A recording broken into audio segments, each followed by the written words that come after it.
Hello दोस्तों, कैसे आप सब। उम्मीद करते हैं आप लोग होंगे ठीक।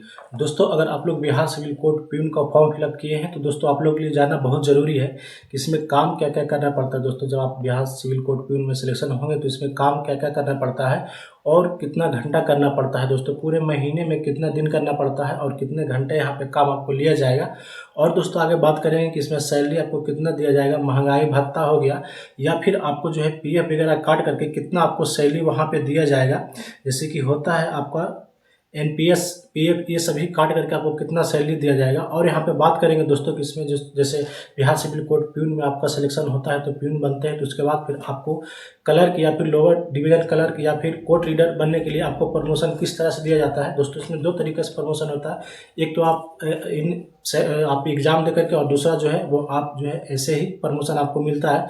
किस तरह से आपको प्रमोशन दिया जाएगा, क्या इसका प्रोसेस है, पूरी डिटेल से यहाँ पे बात करेंगे। आप लोग इस वीडियो को शुरू से लास्ट तक वॉच कीजिएगा, वीडियो को लाइक कर लीजिएगा, साथ में चैनल को सब्सक्राइब करने के बाद बेल आइकन को ऑल पे क्लिक करके रखिएगा ताकि आने वाले सभी वीडियो का नोटिफिकेशन आपके पास पहले पहुँच सके। तो दोस्तों चलिए वीडियो को करते हैं स्टार्ट। यहाँ पे पहले ये बात कर लेते हैं, यहाँ पे बिहार सिविल कोड प्यून का जब आपका सिलेक्शन होगा तो वहाँ पे आपको जो काम है वो आपको दैनिक काम क्या क्या करना पड़ेगा। तो दोस्तों यहाँ पे बात करते हैं दैनिक काज है वो आपको यहाँ पे देख सकते हैं। आपका पहला जो है वो आपको कोर्ट रूम को समय पर आपको खोलना है और बंद करना है, साफ सफाई का ध्यान रखना है, ये सभी आपको वहाँ पे काम करना पड़ेगा। कोर्ट रूम जैसे हो गया वहाँ पे समय से आपको खोलना है, टाइमली दिया रहेगा, टाइम पे बताएंगे आपको कितना बजे आपको खोलना है, कितना बजे आपको बंद होता है, ये सभी भी आगे बताएंगे। कोर्ट रूम को समय पर खोलना और बंद करना है, साफ सफाई का ध्यान रखना है। दूसरा जो है दोस्तों आपको दस्तावेज प्रबंधन, जो कि जरूरी फाइलें, डाक और दस्तावेज एक विभाग या फिर एक अधिकारी से दूसरे अधिकारी तक पहुंचाना होगा। दोस्तों, इसको दस्तावेज प्रबंधन कहते हैं। जैसे कि जरूरी जो भी फाइलें होंगे उसको डाक और दस्तावेज एक विभाग से दूसरे विभाग या फिर एक अधिकारी से दूसरे अधिकारी के पास आपको पहुंचाना है, ये सभी काम वहां पे आपको करना पड़ेगा। तीसरा जो अधिकारियों की सहायता करना, जैसे जज और अन्य कोर्ट अधिकारियों के आदेशों का पालन करना है और उनकी सहायता करना, जो भी उनके द्वारा बोला जाएगा उनको जो है कि आदेशों का पालन करना है और उनको जो है कि सहायता भी करना है वहाँ पे। तो दोस्तों ये सभी आपको जो है काम करना यहाँ पे पड़ता है। और घोषणा करना, यहाँ पे देख सकते हैं चौथा नंबर में आपको जो है घोषणा करना, सुनवाई के दौरान मुकदमों और संबंधित पक्षों को कोर्ट रूम में पुकारना। जैसे कि सुनवाई के दौरान जब मुकदमा और संबंधित पक्ष जो भी होते हैं उनको जो है कि पुकारना वहाँ पे आपको पड़ता है। तो ये सभी काम यहाँ पे आपको दिया जाता है। और दोस्तों यहाँ पे बात करेंगे नेक्स्ट की, आपका ये तो हो गया कि आपको काम करना पड़ता है, लेकिन दोस्तों काम कितना घंटा करना पड़ता है ये भी एक मायने है कि यहाँ पे काम कितना घंटा करना पड़ता है। जैसे रोजाना आपको जब ड्यूटी मिलता है तो कितना से कितना बजे तक, तो रोजाना दोस्तों 7 से 8 घंटा यहाँ पे काम करना पड़ता है, 7 से 8 घंटा। और समय जो है वो सुबह 9:30 से 10 बजे आपको जो है कि कोर्ट रूम आपको खोलना है और शाम को 5 बजे तक जो है कि आपको ड्यूटी रहेगा, आप क्लोज कर सकते हैं। और यहाँ पे समय जो है 9:30 से 10 से लेकर के शाम 5 बजे तक। और शनिवार का नियम जो होता है दोस्तों, जैसे कि एक सप्ताह में शनिवार का नियम जो होता है वो महीने के सेकेंड और फोर्थ शनिवार को कोर्ट बंद रहता है। जितना भी शनिवार महीने में आता है इसमें से दोस्तों सेकेंड और फोर्थ शनिवार को सिर्फ कोर्ट बंद रहता है, और फर्स्ट और थर्ड शनिवार को हाफ डे या फिर फुल डे आपको जो है कि काम करना पड़ता है। तो ये शनिवार का जो है कि रूल हो गया। और दोस्तों संडे का बात कर लेते हैं, तो यहाँ पे रविवार का जो है हर रविवार को पूरी छुट्टी होती है, फुल डे यहाँ पे छुट्टी आपको होता है हर एक रविवार को।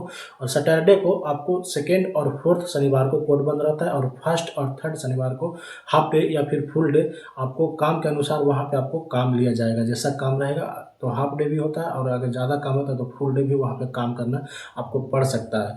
और दोस्तों आगे बात करते हैं, यहाँ पे पेंडिंग काम, अगर कोर्ट में केस या फाइलें ज़्यादा है तो काम खत्म होने तक रुकना भी पड़ता है। जैसे ज़्यादा ओवर आपका ड्यूटी जब होता है तो आपको जो है कि पेंडिंग काम अगर रह जाता है तो कोर्ट में केस या फिर फाइलें ज़्यादा है तो काम आपका ख़त्म होने तक वहाँ पे रुकना पड़ता है, इसको ओवर ड्यूटी भी कहते हैं। और दोस्तों आगे बात करते हैं, यहाँ पे ये तो हो गया कि काम क्या क्या करना पड़ता है और काम कितना घंटा करना पड़ता है। अब दोस्तों यहाँ पे बात करते हैं कि सैलरी आपको जो है कि कितना मिलता है, इन हैंड सैलरी या फिर आपको एनपीएस या फिर पीएफ कितना कट के मिलता है, और दोस्तों महंगाई भत्ता कितना आपको जो है कि कितना परसेंट आपको यहाँ पे दिया जाता है, इन हैंड सैलरी कितना मिलता है। दोस्तों देखिए यहाँ पे सैलरी जो है सभी भत्ते जोड़ करके इन हैंड सैलरी आपको 29,000 का अप्रोक्स यहाँ पे बनता है।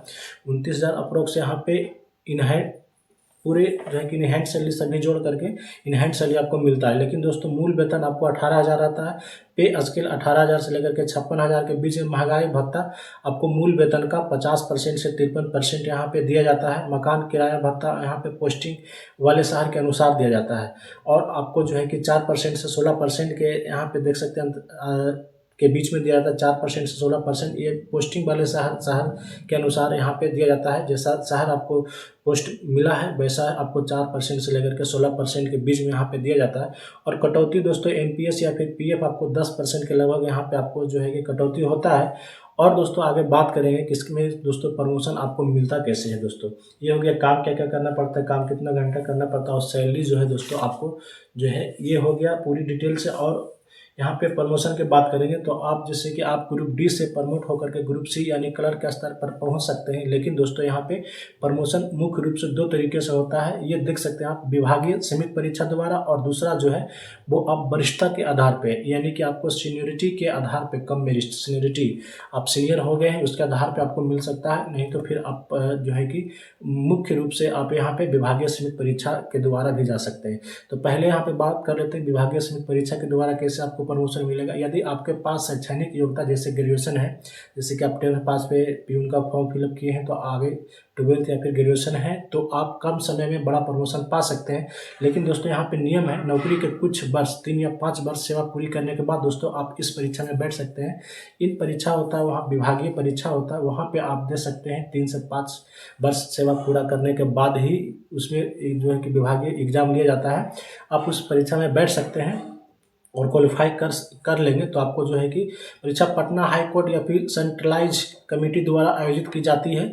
इस विभागीय परीक्षा और कंप्यूटर टाइपिंग टेस्ट को पास करना होता है। अगर आप पास कर लेते हैं तो आपको जो है कि क्लर्क या फिर एलडीसी लोअर डिवीजन क्लर्क या फिर कोर्ट रीडर जैसे पदों पर पहुंच जाएंगे दोस्तों। अब दोस्तों बात यहाँ पे करते हैं कि इसमें वरिष्ठता के आधार पे अगर आप एग्जाम नहीं देते हैं और आप सीनियरिटी के आधार पे जाना चाहते हैं, प्रमोशन पाना चाहते हैं तो आप कैसे इसमें आपको मिलेगा। अगर आप कोई विभागीय परीक्षा नहीं देते हैं तो समय के साथ आपके काम के रिकॉर्ड और वरिष्ठता के आधार पर प्रमोशन होता है।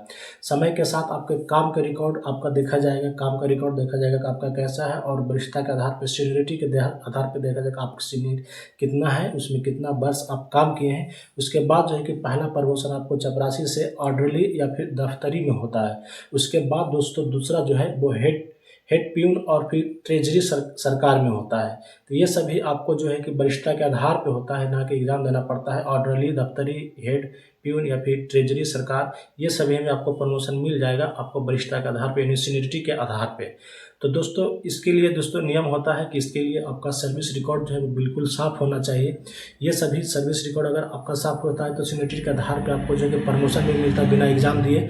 अब दोस्तों बात यहाँ पे करते हैं कि अगर आपका प्रमोशन एग्ज़ाम विभागीय स्तर पे परीक्षा होने के बाद भी अगर प्रमोशन नहीं होता, उसमें क्वालिफाई नहीं करते हैं या फिर सीनियरिटी के आधार पे भी आपको प्रमोशन नहीं होता, तो एक रास्ता और है यहाँ पे आपको प्रमोशन तो आप रहेंगे तो लेकिन आप प्यून के ही पद पे, लेकिन जैसे कि 30 साल या फिर 20 साल आप नौकरी करने के बाद वहाँ पे आपको सैलरी जो है वो आपको बढ़ा दिया जाता है।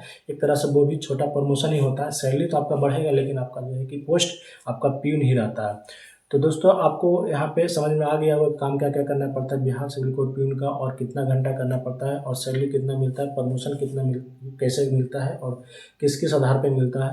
आप लोग कमेंट करके बोल सकते हैं कुछ भी, अगर समझ में नहीं आया तो आप लोग कमेंट जरूर कीजिएगा, वीडियो को लाइक कर लीजिएगा, साथ में चैनल को सब्सक्राइब करने के बाद बेल आइकन को ऑल पे क्लिक करके रखिएगा ताकि आने वाले सभी वीडियो की नोटिफिकेशन दोस्तों आपके पास पहले पहुँच सके। तो दोस्तों वीडियो को करते हैं यहीं पर एंड, मिलते हैं नेक्स्ट वीडियो में, जब तक के लिए जय हिंद, बाय बाय।